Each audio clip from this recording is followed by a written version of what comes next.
only country in the world to have dropped nuclear bombs.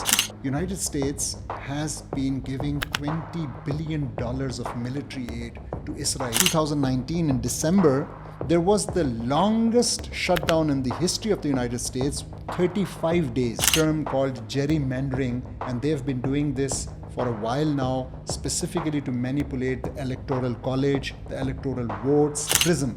And this is actually one of the biggest dents on US freedoms.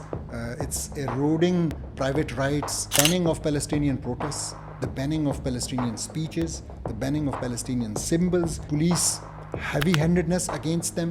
What to talk about human rights? I think every child knows how America treats its blacks. The biggest challenge for the United States is not its foreign policy, it's actually this internal polarization of marginalized communities. National debt of the US has skyrocketed to $34 trillion. The United States since the 70s is managing that a shrinking middle class. So people spending their nights in the streets without a proper shelter. 1/3 of the whole world's mass shootings occur in the United States of America. This system has completely failed. 1 in 5 women in the United States have experienced a completed or attempted rape during the lifetime. Is the election in the US really one of choice? Assalamu alaikum, viewers and listeners. Here I am, Dr. Basir Qazi, today with the Outside the Box podcast. As you can see, I'm alone, and as you might have noticed, I'm speaking in English because this topic today's topic, which is about the US presidential election and also discussing the United States, the United States as a country, as a world leader, as a superpower.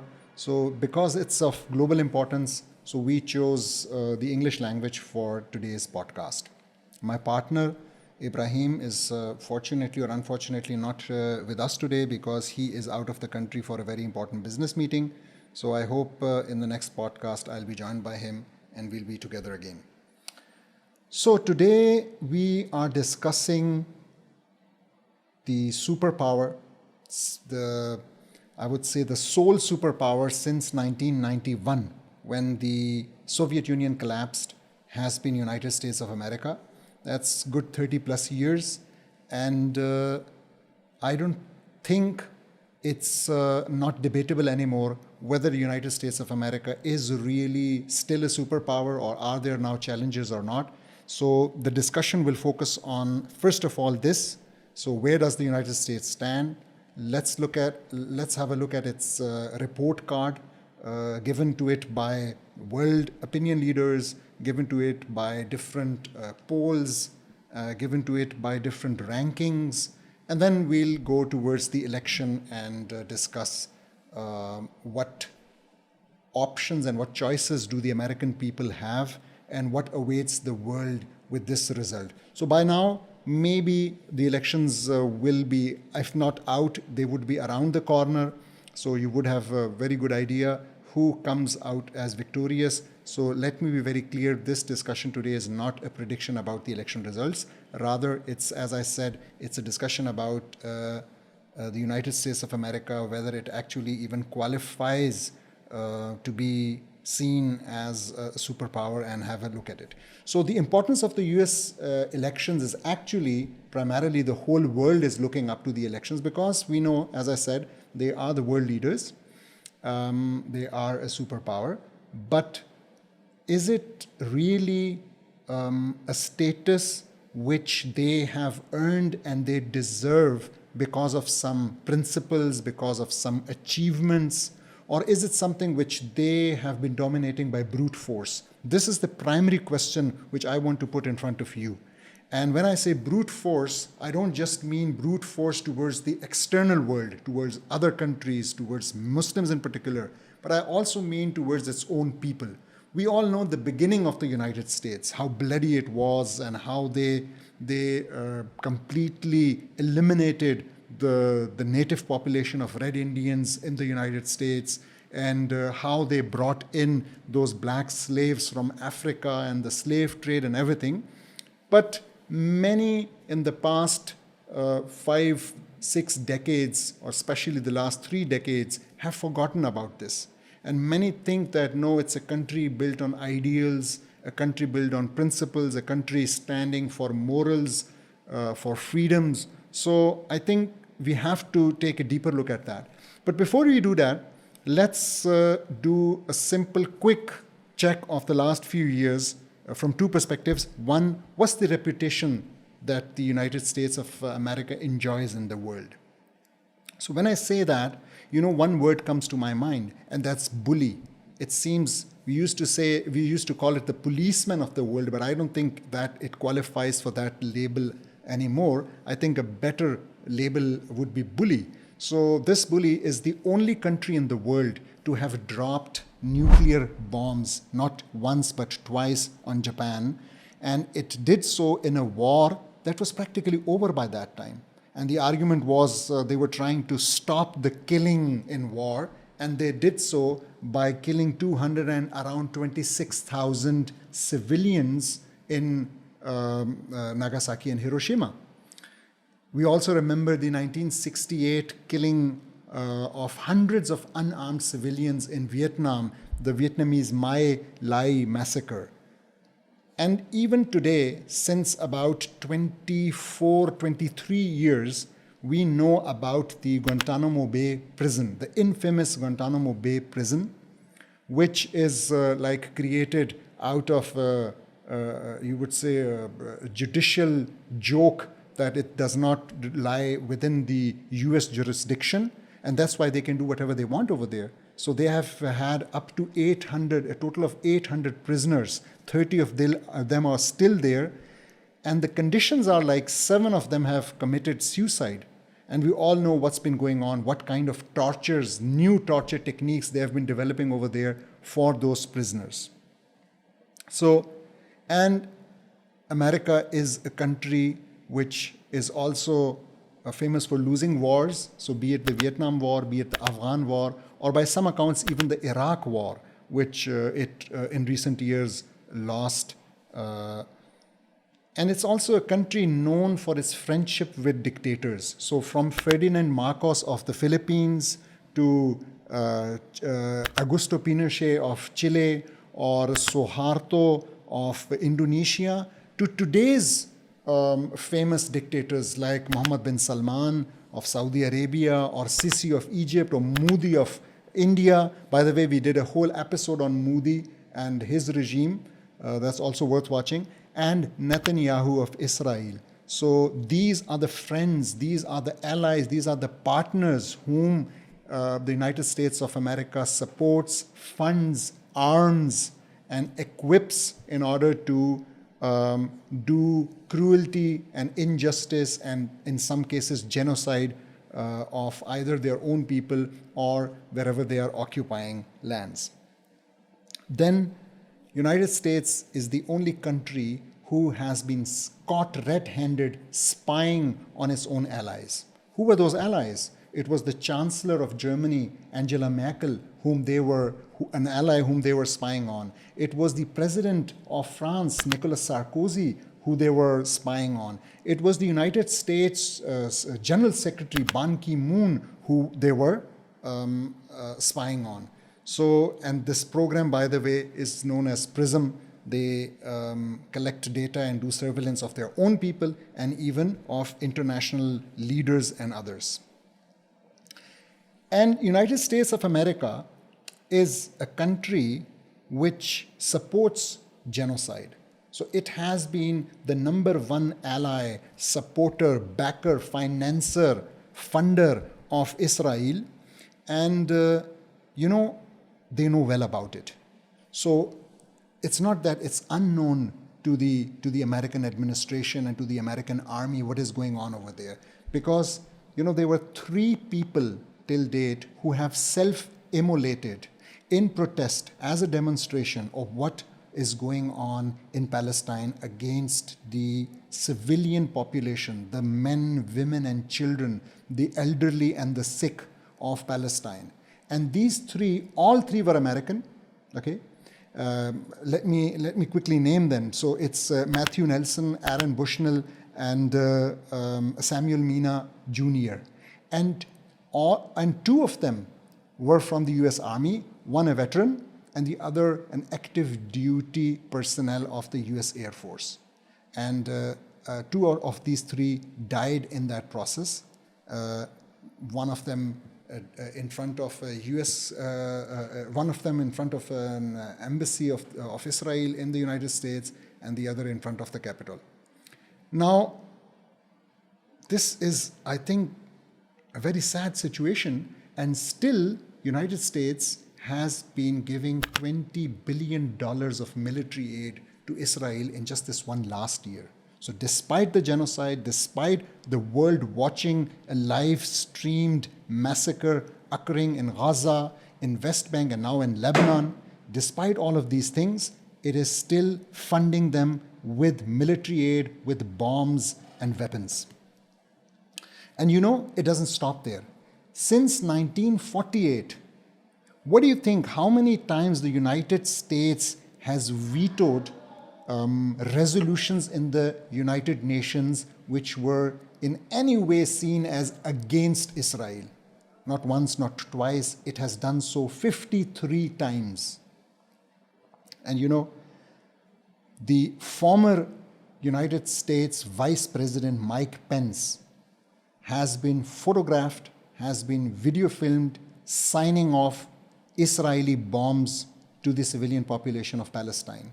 And so has Nikki Haley, the once ambassador to the United Nations from America, and the former presidential candidate. And she wrote on those bombs, "Finish them." Just imagine, this is the reputation of this bully called the United States of America.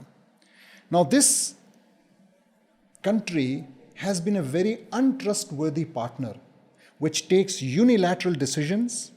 So it has a whole setup. It has set up institutions like the United Nations itself. It has set up other institutions, the whole structure of the United Nations, so many conventions and agreements and everything. But whenever it's against its interest, it would unilaterally withdraw and bully other countries.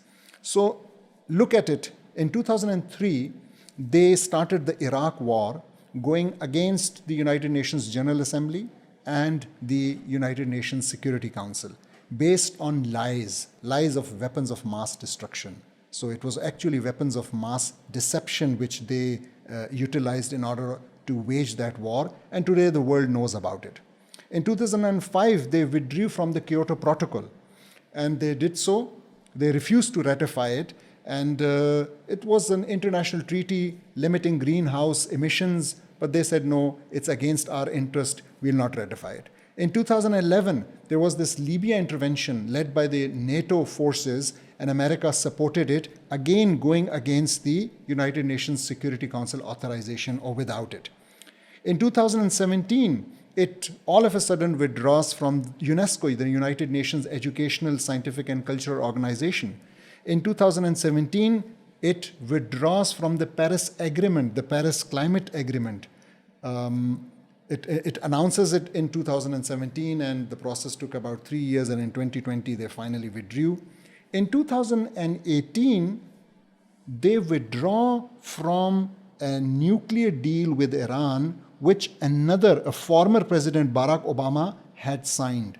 Just think about it. Your president goes and signs a detail after much deliberation and a lot of bureaucracy involved, and then another president comes and unilaterally withdraws from that international agreement. And just imagine, had some other country done something similar, what the consequences would have been. In 2018, the United States withdraws from the United Nations Human Rights Council. And you know who announced that withdrawal? It was Ambassador Nikki Haley, which I just mentioned, and how prudent of her to do so years earlier, because had she not done that, maybe she would have been prosecuted for the writing of "finish them" on Israeli bombs to be targeting Palestinian civilians. In 2020, the US imposed sanction on the ICC, the International Criminal Court, for investigating its soldiers conduct in Afghanistan. So there were some alleged war crimes, and we all know of them. The names of those prisons in the Bagram base, we know about that. So they were investigating, and they threatened them. And this, it didn't stop. Even now in 2024, they have threatened the same ICC judges, and because they wanted to issue arrest warrants for Netanyahu for the genocide that he and his forces are committing in Palestine. And they have threatened the judges' families that they will bar them from entering the United States of America. Now, having looked at some of these things gives you a basic idea of how the world today actually sees the United States. But the more pertinent discussion is actually about, I would say, that this country is in decline while looking at various parameters. And the most important parameter to look at is the ideological one. So an ideology is something that defines a country. It is something that it stands for. It is the principles which it puts forward to the world, to its own people. And the United States has been very successful in marketing itself as a champion of democracy, as a champion of freedoms, as a champion of human rights, and as a champion of women's rights. Now let's take a look at all four of these in terms of United States performance and what they have been doing. And you know what comes to my mind? A saying of Hazrat Umar Razila Anhu, the second Khalifa of the Muslims, comes to my mind when he aptly said that he was talking about, he was telling a story that when he was not a Muslim yet, he used to make idols from dates. So he used to mold the dates into the form of an idol. And he said, I used to worship them whenever he was on travel and he didn't have those idols. He said, I made them, I would worship them. And then he said, I used to eat them.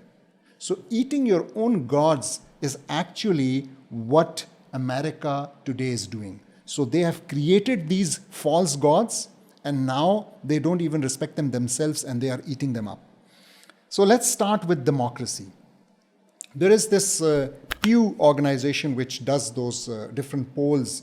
And one of the research polls they did, and they were looking at actually they gave many adults certain statements. So I will reproduce 3 statements here, and they asked them whether these statements were a good description of the US political system today. Look at these 3 statements. And basically more than 8 out of 10 people, so more each of these 3 statements, more than 80% of the people said, yes, this is a good description of what is going on in the political system of the United States today. First statement, Republicans and Democrats are more focused on fighting each other than solving problems. 86% of Americans think that this statement is a good description of US politics. Second statement, the cost of political campaigns makes it hard for good people to run for office. 85% believe this is true. And third statement, special interest groups and lobbyists have too much say in what happens in politics in the United States. 84% think this is true. Now just think about these 3 statements. Does it not kill the whole argument of democracy? So what is democracy in the United States? It's not for the common man. It's too costly. It's actually infighting between the 2 political parties. And lastly, and more importantly, it is something for the special interest groups and lobbyists who finance the elections, who have their candidates, who back them, and who actually get various kinds of laws made for themselves. Now, if this does not convince you, let me tell you, the state is the state of democracy, or the belief which people have in democracy in the United States is even worse. So if you look at Trump supporters, in the 2020 election, 75% of Trump supporters, and by the way, that was 50% of the total voters, 75% of them thought or did not trust the vote. The vote count, the vote, they did not trust it. And right now, it's around 50% of Trump supporters. So what is left of democracy then? Now, this political polarization has reached new heights in the United States of America, and I'm sure you know about it. But let me present you with some very interesting facts about what kind of deadlock or gridlock it is creating in the United States. And even before Trump, so in 2013, when Obama was the president and he had that Obamacare, actually called Affordable Care Act, there was a 16-day shutdown of the government, and I'll explain what that means shortly. So there was a 16-day shutdown of the government because of the opposition not allowing the budget to pass and give money for Obamacare. In 2018, leading to 2019, in December, there was the longest shutdown in the history of the United States, 35 days. Now just think for a while. If you think, so what? Think even at home, in a family, when the mother and father are not talking to each other and not at good terms with each other, what happens? Who suffers the most? It's the children who suffer. If it's just one day, they suffer. If it's 2 days, 3 days, if it's a week, what if it's going on for 35 days? What would happen to the most important decisions of the family? Now, this shutdown of 35 days was because of the Mexican border wall Trump wanted to get funds for. And as a result, 9 executive departments, including Homeland Security, including food inspections, tax processing, and federal courts, were shut down. They were suspended. And you think of the number, and you will not believe it, it is 800,000 employees, government workers were suspended or on forced unpaid leave during this more than 1 month period. And finally, Trump declared the national emergency. We know about something similar in Pakistan that Musharraf did at one time, and he still got the funds to build the wall. So that is democracy in America. You know, this democratic erosion, this happens very slowly and it's very deceptive. You can't really, while you are in it and while it's happening, you don't really notice it because it's not like a dictator coming or an autocrat coming and doing things his way. But it's something which is strategic manipulation. So you strategically manipulate. And in America, there is this term called gerrymandering, and they've been doing this for a while now, specifically to manipulate the electoral college, the electoral votes, and how the boundaries for the vote countings are drawn. And unfortunately, all of this is happening again in the most powerful democracy in the world. If you don't trust me for this, let's look at the very famous Economist magazine's Democracy Index. You know what it ranks the United States? It ranks it equal to Israel as a flawed democracy. And you know, 60% of Americans believe that even the Supreme Court of America, the Supreme Court, is motivated by politics, not by law. Now think of Pakistan. If in a country like Pakistan this happens, okay, we know this is business as usual, but we are talking about the United States. And interestingly, in the US there are 9 Supreme Court justices, 9 judges in the Supreme Court.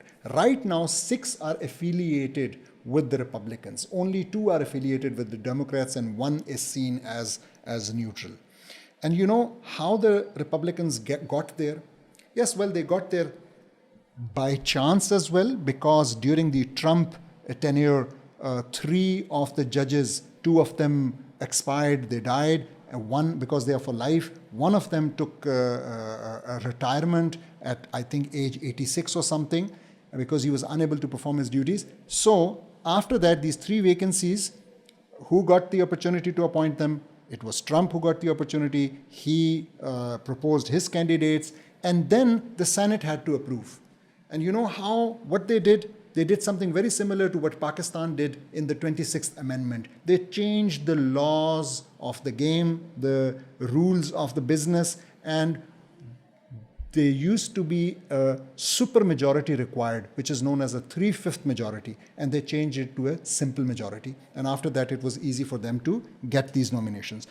So again, All of this you can actually see are attacks on the very concept of what they are promoting, which is known as democracy. Let's look at the freedoms. So, I talked about this program PRISM, and this is actually one of the biggest dents on US freedoms. It's eroding private rights because of the ongoing surveillance and data collection in the US. But look at some more practical things happening recently. So you saw the banning of Palestinian protests, the banning of Palestinian speeches, the banning of Palestinian symbols everywhere. Police heavy-handedness against them. And in places like the New York University, they have actually declared Zionists as a protected group so that no protests can actually happen against them.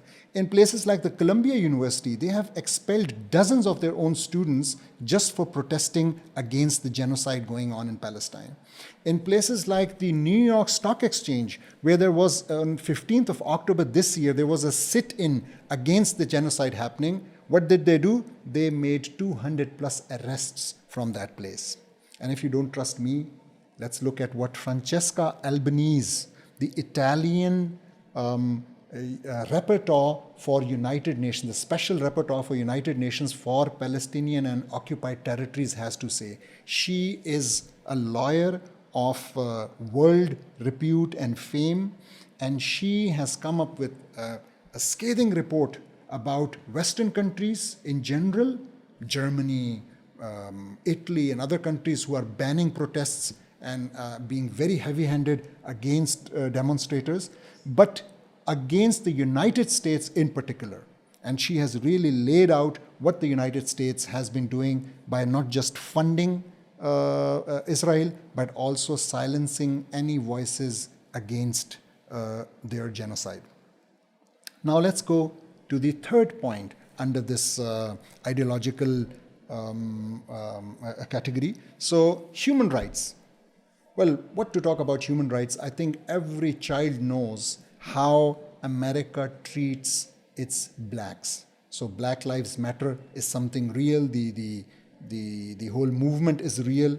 And under Trump, and also even now under Biden, this racism hasn't stopped. The anti-immigration sentiment in this country is at its worst right now.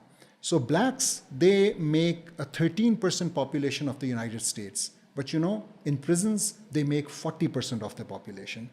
They are 5 times more likely to be incarcerated than their white Americans. And in 2023, there were about 3,000 plus hate crimes against black individuals. Now let's have a look at women's rights. Again, something which the United States, we think, and it wants the world to know that it stands for.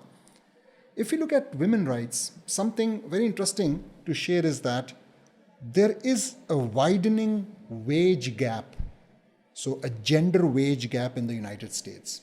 So for instance, women generally earn 83 cents for every dollar earned by men. That was in 2023. So a man would earn $1, a woman would get 17 cents less. If that woman is a Native American, she would get 59 cents. So that means 41 cents less. And if that woman happens to be a black Hispanic woman, she would just get 56 cents when compared to white American men. So just have a look at this in terms of, think of women's rights.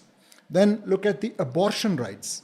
So the story, we all know what is going on in the United States. So they have taken this basic right of women to abort. And again, I must say, in Islam, there is this specific period which Shara has defined till which an abortion can take place. And after that, of course, it can't. But in their case, it is a human decision in which they are enforcing. On one hand, it's contradictory. On one hand, there are freedoms and you have choice and everything. And on the other hand, this is something the state has decided for them. So Francis Fukuyama, who wrote the famous book, End of History, he thinks that actually what is going to be the biggest challenge for the United States is not its foreign policy, it's actually this internal polarization of marginalized communities. So be it women, be it blacks, be it Hispanics, be it Muslims over there. So it's actually what they are doing to them that it is going to create the biggest problems for them. Now, having gone through the ideological discussion, let's come to something which, if not more important, is more relevant for everyone. Yes, it's the economy. So I think economically, the United States is disastrous. It's in a mess. It's really a challenge now for me to get some of those statistics over to you so that you get this picture. The importance of economy in the United States election has been clear since, I would say, day one, but particularly, we know Bill Clinton in 1992 coined this slogan, which went very famous, that it's the economy, stupid. So since then, every American president actually tries to get votes and run the campaign on these things. But I think no American president should have the guts to talk to its own population about the economy. Why? Let me tell you some facts. Let me build a narrative of what's been going on in the United States, particularly for the last 50 plus years.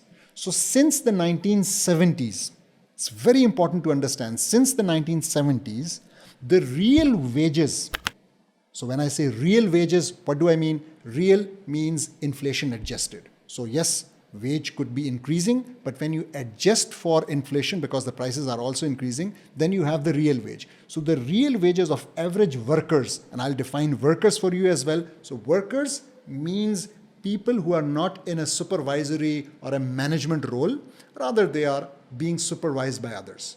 And if you think this is a small number in the US, you're wrong. It is 50% of the population, or 62% of the workforce are workers, even in the United States of America. So now we are talking about this population. So for this population, since the 1970s, their real wage has been stagnant or reducing. Let that sink in for a while. So it's been 54 years. And the productivity of these people has increased many folds. Why? Because of computers, because of machinery, because of AI now. And they are not getting any of that share. So think about it. If it's not a country, if it's just a factory and you have workers and their output, their productivity is increasing, they are not getting a share of it. Who is then getting a share of it? It's the owners. It's the 1% elite, 1 to 2, 3% elite who are getting that share. And that's why, and I'll come to those statistics as well, that's why you are having billionaires, new record levels of Elon Musk's wealth and Bill Gates' wealth and Warren Buffett's wealth and Jeff Bezos' wealth, and we are discussing that. And actually, what is happening in the United States is that the money of the masses is flowing towards these few individuals.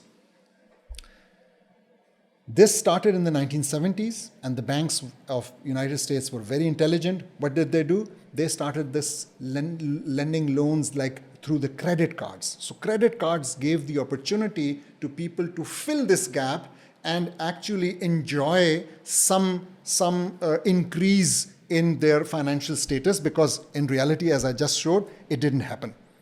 Then debts started to mount. And I'll come to that as well, because United States, the personal loan people have is the highest in the whole world. And then it started that women were forced to work. So by now, it's almost the same number as the same percentage as men. Women have to work. They're forced to work. And then you had all those mental health issues, which I'm going to discuss as well.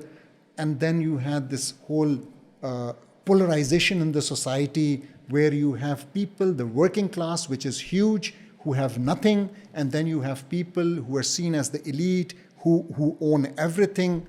And these conditions actually are very similar, if you look at history, to the conditions of before the rise of Hitler, when Hitler came in power. So at that time, Germany was also going through a similar condition with huge inflation and a similar suffering worker class. And you know what? You rightly guessed, Trump is someone who played on this emotion. And he just played on it.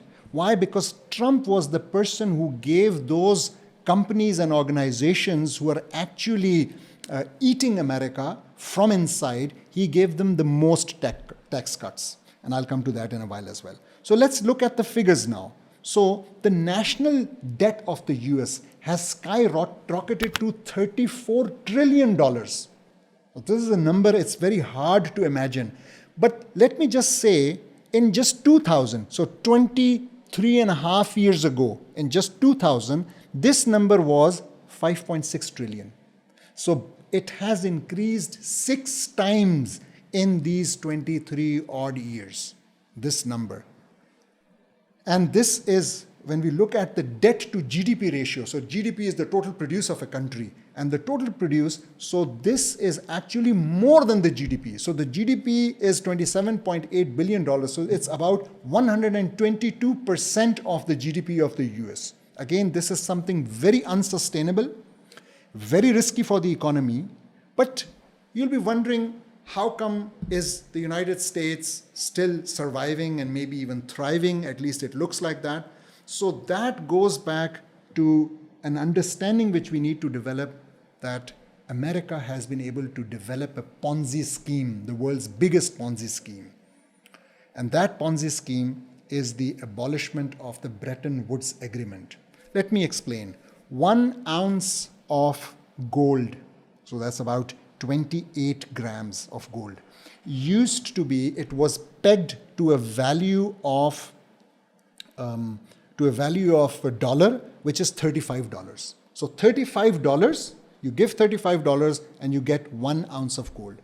This was what the American government promised to the world around after 1945, after the Second World War. And countries started pegging their currencies to the dollar and not to gold. In 1971, they unilaterally stopped that. And at that time, the price, as I said, was $35. They unilaterally abolished the Bretton Woods Agreement. President Nixon did that. And now, in order for you to understand, what do you think is 1 ounce of gold? What's the value? What's the worth of that? What's the price of that in dollars? It is $2,750 plus. So from $35 to $2,750. This is what Americans have actually taken out of the pockets of the world, not only its own people. Again, let me explain. The currency circulating in the world outside America is around $1 trillion. $1 trillion.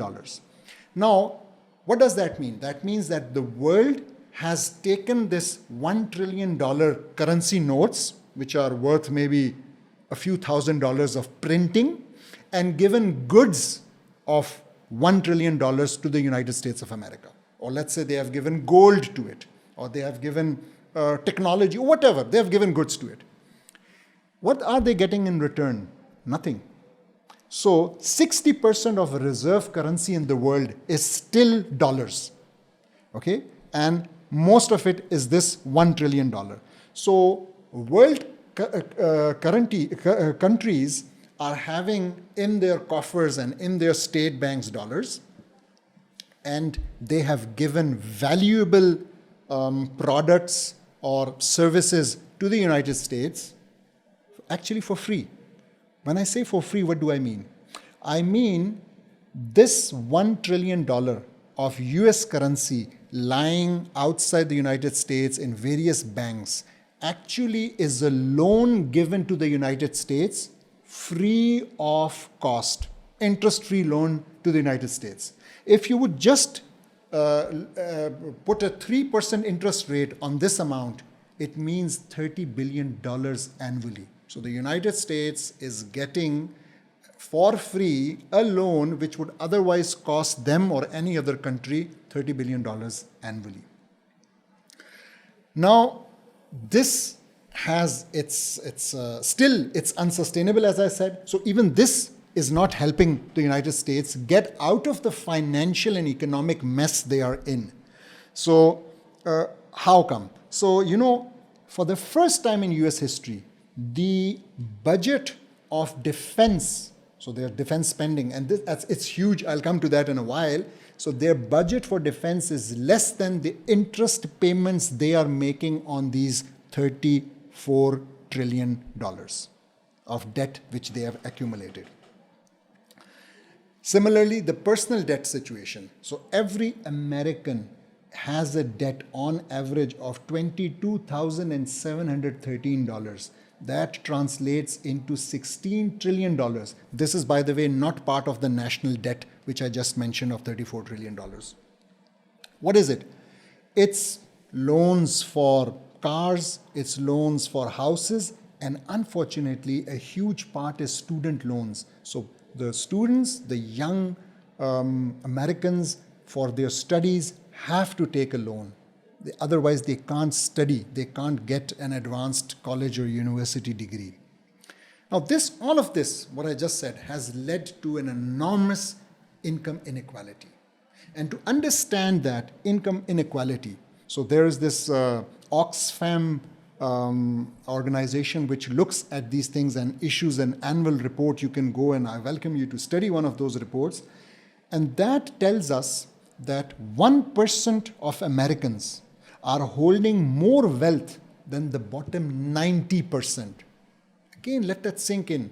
Let that sink in. They have more wealth, 1% just, than the bottom 90%. And there is in economics, we have a Gini coefficient. This Gini or Gini coefficient tells us about this wealth distribution. So for developed countries, so nations like Western nations, this Gini coefficient is very small. It should be close to zero, showing that there's a good distribution of money and everyone is more or less at the same level. But for the United States of America, it is one of the highest for developing countries. It stands at 0.434. Again, telling us about just what I just presented here, that there is a maldistribution of wealth. It is concentrated in the hands of very few people, and it's being taken from the others. So basically, what the United States since the 70s is managing is that a shrinking middle class. The middle class is vanishing, so either people are being forced into the poor, or they are being pushed up into this 1% or 10% elite that owns everything in the United States. And as I said, Trump, his policies, so he had this Tax Cuts and Jobs Act 2017. And that allowed, and still allows till this date, for American organizations to pay zero or minimal taxes. So if I tell you, there are some companies who have made windfall profits. You know about some of them: Amazon, Facebook, Netflix, Tesla, Ford, Verizon, AT&T. And these companies have paid either zero tax, some of them even got refunds under this new policy, or they have paid 1, 2, 3, 4% taxes, which is nothing to compare to their average income. Now, if again this does not convince you, let me tell you, in the 1960s, this superpower used to make up 40% of global GDP. Today, it's only 24%. And China is rising, its share is already more than 16%. Now, the United States, in terms of population, is slightly more than 4% of the world's population. But if you look at the consumption patterns, whether it be oil or meat or gas or whatever, they are consuming 25% of the world's resources. Now, this is really a hungry nation when it comes to resources. And in order to feed it, we know, as I said, what are they doing? What are they doing in their country? I just presented what are they doing outside in terms of foreign policy. We know well about that, and I'm going to discuss that as well. Now, this has led to, you would not believe me, that there are poor people in the United States. And they are not just few, they are in the millions. It's 36.8 million. That's more than 11% of the US population, which is living in poverty. And if that does not convince you, let me tell you something. You have homelessness in the United States. So people spending their nights in the streets without a proper shelter, spending their nights in their car or in places which are actually not meant for human beings to be there. And you know the number? It's a record high at the moment, and it's 653,000 people who are homeless, and 40% of them are unsheltered. So they have no shelter above their heads. While talking about poverty in the United States, something again unbelievable for me personally. So I've been to the United States back in 2001, and honestly, I was not impressed even at that time, because when I looked at their infrastructure, when I looked at their buses, when I traveled in their trams and their subways, and I compared that with Western Europe, with countries like Germany and the Netherlands and Belgium, I was really shocked. I couldn't believe my eyes. But let me tell you this. There is a program by the name of SNAP. It stands for Supplemental Nutrition Assistance Program. What is it? It's food stamps. So what would you think, how many people in the United States would be receiving food stamps? Because they can't fill their tummies. They can't have a decent meal. It's 42.2 million people. That's 12% of their population who are living on food stamps. Let's move on to another domain in which the decline of the US is quite visible. And that's the domain of education and technology leadership. So many people believe that somehow the US education system is very wonderful, and we come to know about these universities, and all of us know about these 100 top universities. And yes, that is the case. But you know, universities don't build a nation.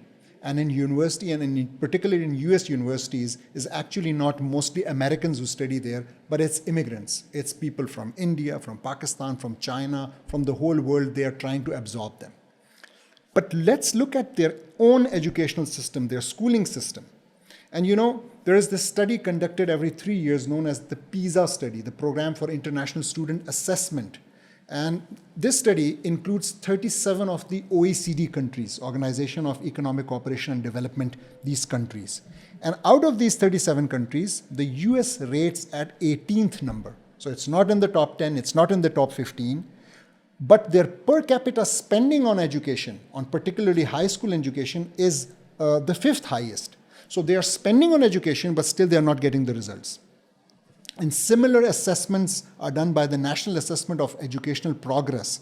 So they say that only 20% of 8th graders are proficient in maths, and only 7% are at an advanced level.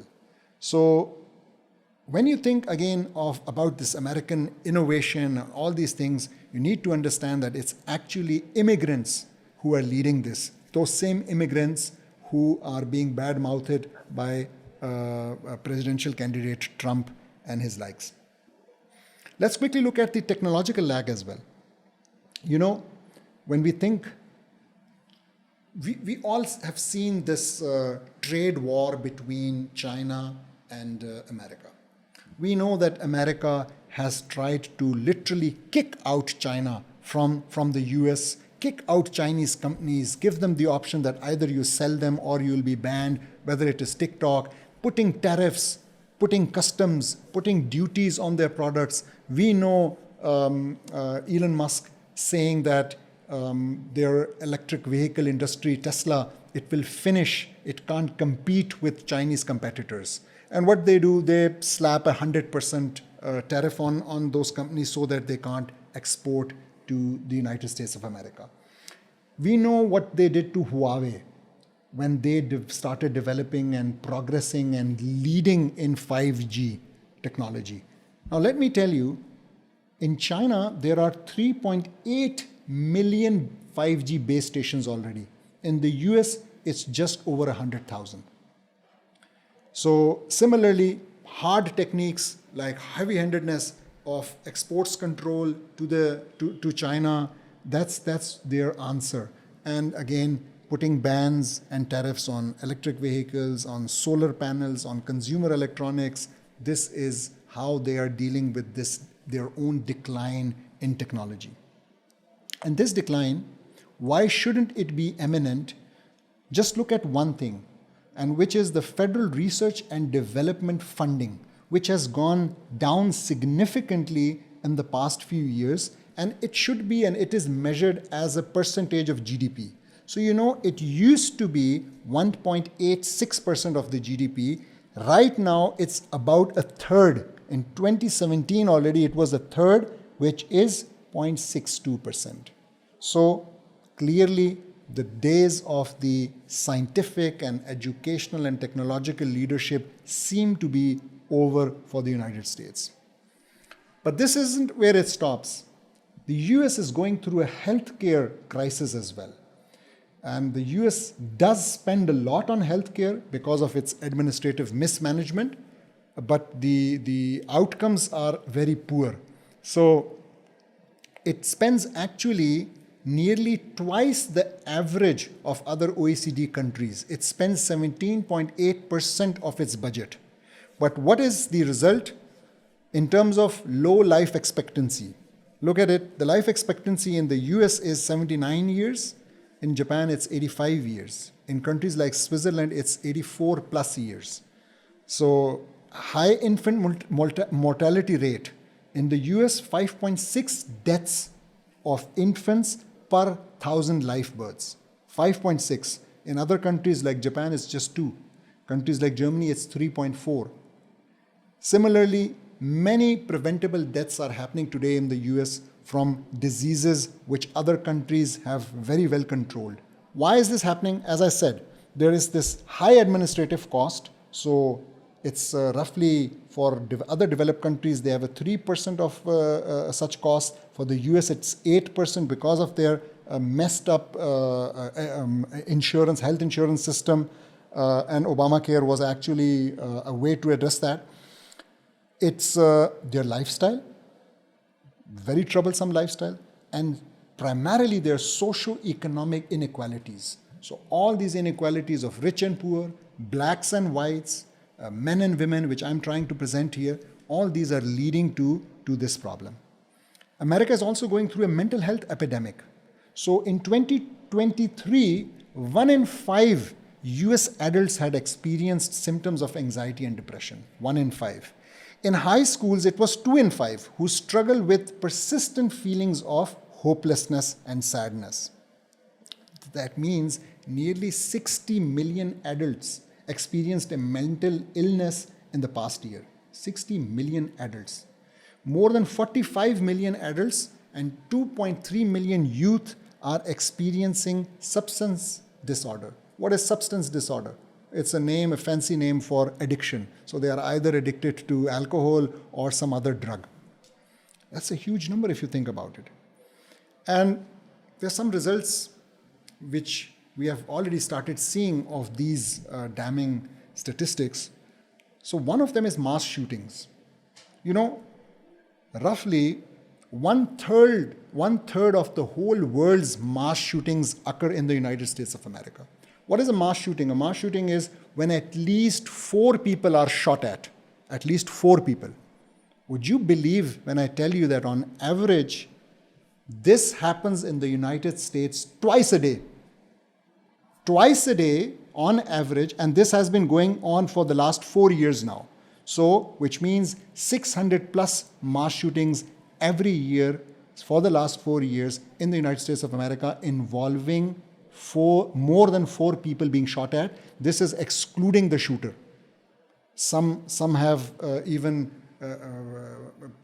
17 people killed, 50 people injured. Like, it's really bad.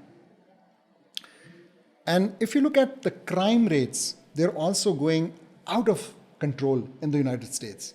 So there is this Global Peace Index 2024, and America rates at 132nd out of 163 countries. It is worse than China, it's worse than India, it's worse than Brazil. Then there is this crime index. So crime index by country 2024, and that ranks United States at 59th out of 82 countries. It's worse than Pakistan, it's worse than India, it's worse than Sudan on this index. So nationwide, 81% of women and 43% of men have reported experiencing some kind of sexual harassment or assault in their lifetime. Again, think about it. It can't protect its women. This ideology, this system has completely failed. 1 in 5 women in the United States have experienced a completed or attempted rape during their lifetime.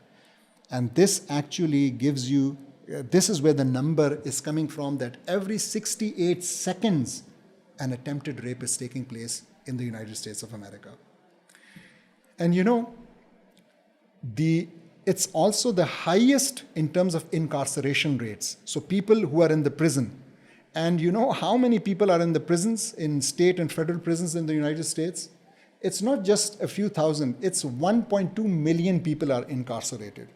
Again, this is also a huge problem, and they're dealing with it by privatizing jails and making money out of it. There is also an environmental degradation. So I told you how unilaterally they just withdraw from a Kyoto Protocol, they withdraw from the Paris Climate Agreement. You know why they do that? They do it because they are living beyond their means. And they're not just living beyond their means. They're actually living beyond the means of this world even. So if every country in the world was to live a lifestyle like the US, you know how many Earths would be needed? How many Earths in terms of resources, be it oxygen, be it water, be it fuel would be needed? It would be 4.9 Earths. So almost 5 Earths would be enough if every country was living like the United States of America. And in 2020 alone, the US has experienced 22 separate billion-dollar weather and climate disasters. And the total amount is $95 billion that it cost them. Why? They are actually man-made. They are actually because of what the United States and its people are doing to the world and its resources that these climate disaster and climate change is happening. And unfortunately, the countries that suffer most are not those countries who are initiating or who are a reason for that. Rather, it's poor countries like Pakistan and India who are suffering because of that. Then there is another interesting trend in the United States, which is a decline in the unity and patriotism of its people. So because of these growing cultural and ideological divides, you have a fragmented society over there and a weakening national unity. So ethnically diverse 18 to 34-year-olds in the United States, so the population which actually matters the most, which is the most vibrant, they don't hold the American identity anymore. So they say that we don't believe in this American identity. There were 52 active militia groups in the United States in 2023. And this is a decline actually from 2022. There were 61 there. And why this decline happened? It happened because of the ugly face of these militias that was seen by the world and by the Americans on 6th of January 2021, when there happened this insurrection against the poll results on the incitement of Trump. He's, by the way, facing a case over there as well, together with 1,200 other convicts on that day. And you have some organizations are quite big, some militias, they are not small. So there's this Oath Keepers and there is this 3%ers. These are big organizations. And recently in 2020, FBI foiled a plot to kidnap Michigan Governor Gretchen Whitmer. So they were planning to kidnap her because of her COVID-19 policies. There are secession movements in the United States, and California is leading in that, but there's Texas as well, and there's Florida as well, And these are the states which are actually the most wealthy states. So California accounts for about 14.2% of US GDP, Texas for 9.1, Florida for 5.5. And in California, this has gotten actually, I would say it's very official now. So there was a campaign in 2016 called the Yes California campaign. And they wanted to have a yes, like the Brexit. So they want to exit this Federation of the United States of America, and it's called the Call Exit, so California Exit. And following the US presidential election, this movement gained momentum. It gained significant attention.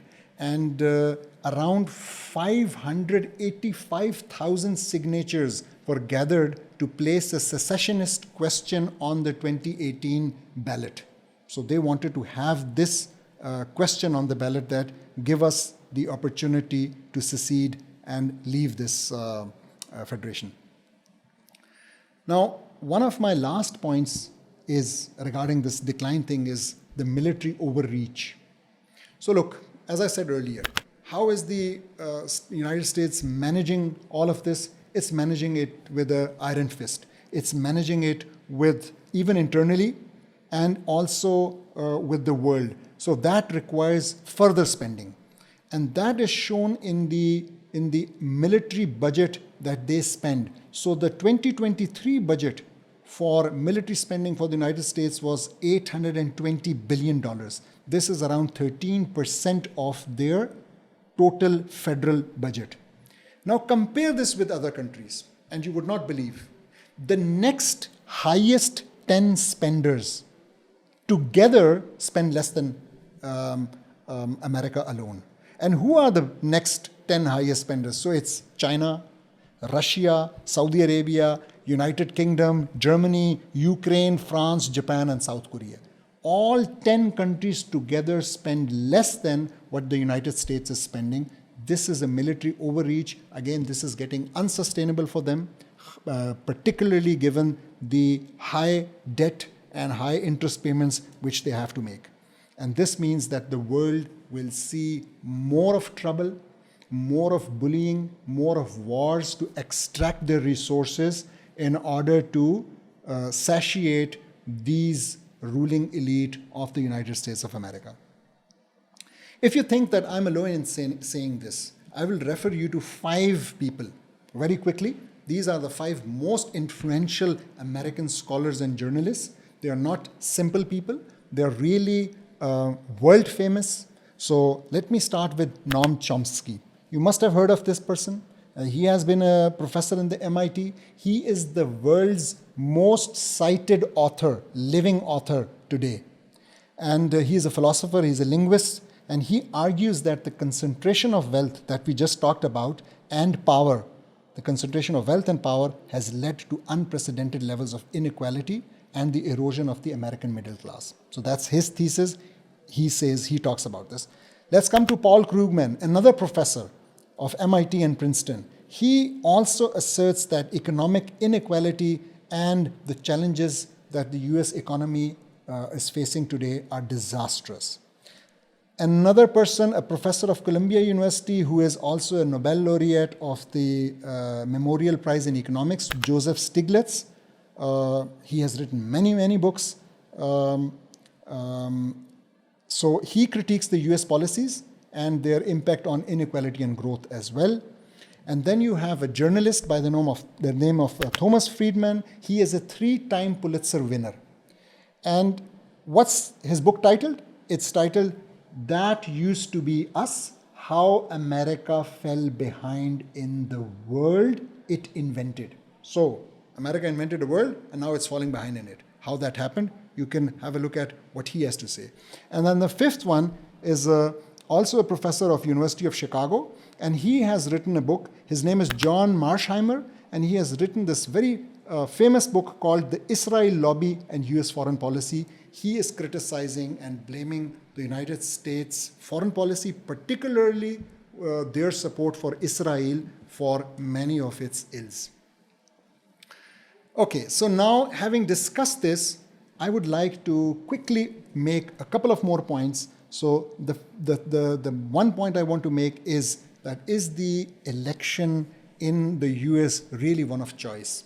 So many commentators, many journalists, many researchers have talked about this, about the problem of this election in the United States, which actually is a two-party system. So it's almost practically impossible for a third party or for any other independent candidate to come into a position, a commanding position, or win elections because of their very complicated electoral college win-it-all system. So actually, there is no choice. But you must also remember that till 1965, true suffrage, true right of voting was not even granted to the common man in the United States. It only started in 1965. But then, as I said, it does not really make a difference. So the policies of the Republicans and the policies of the Democrats, you need to understand, particularly if you are a Muslim, you need to understand that there is no difference, no practical difference whatsoever. It's only a difference of style. So maybe it's the language that they use, maybe it's the way they deal, but practically it's the same bombs which are going to hit our brothers and sisters in Palestine or elsewhere that will be coming under whether it is a Republican president or it's a Democrat president. So the foreign policy is not going to change, and I can try to convince you about that. So in America, there is a movement called Uncommitted National Movement. And in the primary season, there were about 700,000 uncommitted votes. So it's huge. So the movement is huge. And these are, many of them are Muslims who are now disenchanted by the Democrats as well. Because what has Biden been doing? For 1 year, he has been supporting Israel in its genocide. So Muslims are really, really disillusioned and disenchanted by the Democrats. So they are not ready and they are uncommitted to whom shall we vote for. So of course, Trump not being a real option. And you know what? Kamalaharris, the nominee for from the Democrats, this movement only had put one condition to Kamalaharris in making up their mind, that she should meet the families of killed Palestinians in the United States. And she did not do that. Similarly, they had another request that was that in the Democratic National Convention, they wanted to have an American Palestinian speaker who could raise the plight of the Palestinians. They did not allow that. So please bear in mind, it's not going to make any difference whatsoever whether it's one party or the other. Now, the last question for today, which I want to quickly address and answer, is many Muslims living in the US would be asking, so what should we do then? So they would be asking, are we allowed to vote? Of course not. You're not allowed to vote. Why? Because this is not a discussion of practicalities and pragmatic behavior and ground realities. Rather, this is a discussion of hukm-e-shari. And ask yourself a question.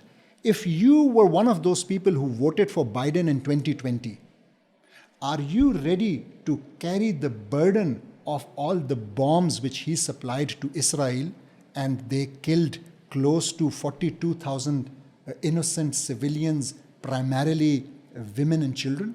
Are you ready to be partner in that burden? If not, then you should really think wisely, think twice, thrice before even thinking of voting. Don't think in terms of the lesser evil. This concept is not an Islamic concept. Rather, we need to understand that our actions have to be governed by hukm-e-shari, and the solution for America's problem, so the solution for this bully is not in selecting the lesser evil. It's not in going with Biden or Kamala-Harris instead of Trump. Rather, it is we need to understand that this world order, the world order that the United States established inside of the US, which I tried to explain, and in the world, this is a flawed world order. only the Islamic world order, which is the Khilafah, it can challenge this world order. It will challenge it, inshallah, and inshallah that will happen very soon. But for that, it's very important that Muslims start learning about it, start understanding about it, start talking about it, and especially all of you who are sitting in the US waiting for the elections to happen, if they haven't already happened by the time you watch this video, please, it's your job to raise awareness for the Islamic world order, the Khilafah, which is going to pose a challenge to this uncontrolled bully. Jazakallah khair for your time, and inshallah, see you next time with another topic.